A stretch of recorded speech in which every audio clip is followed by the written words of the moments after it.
बिस्मिल्लाहिर्रहमानिर्रहीम नहमदुहु व नसल्ली व नुसल्लिमु अला रसूलिहिल करीम अम्मा बाद फ़अऊज़ु बिल्लाहि मिनश शैतानिर रजीम बिस्मिल्लाहिर्रहमानिर्रहीम। तमाम तारीफ़ें अल्लाह रब्बुल आलमीन जल्ल जलालहू की ज़ात पाक के लिए।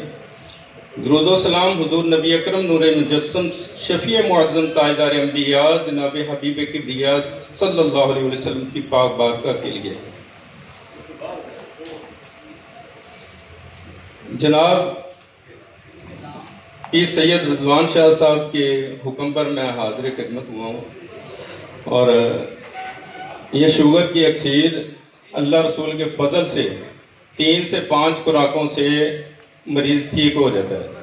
100-110 पर शुगर रहती है और आपने करना ये है कि 60 ग्राम लेनी है जिसको चूल्हे में रख के पगला लेना है। उस पर टाटी डली वाली लेनी है 50 ग्राम, पोटाशियम क्लोराइड 50 ग्राम।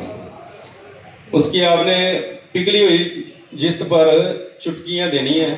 पोटाशियम क्लोरेट है ना? जी जी जी। और ये यहाँ पे शोला बंद हो जाएगी, ठीक है। वहां से चरकशुदा आपको जिस्त मिलेगी और उसको आपने तुखम सरस के पाउडर में आधा किलो पाउडर में उसको 5 किलो उबलों की आग देनी है। ये अमल आपने 3 मरतबा करना है और उसके बाद आपने मुसफ़ा गंधक लेनी है और 1 तोला पारा और 1 तोला जिस्त लेनी है।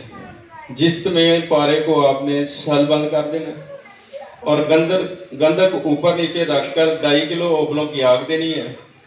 पहली आग में कुश्ता बरामद होगा, अगर ना हो तो दूसरी आग इसी तरह आपने गंधक वाली दे देनी है। तो कुश्ता सुर्ख, सफेद या जर्द रंग का भी मिले तो काम करेगा।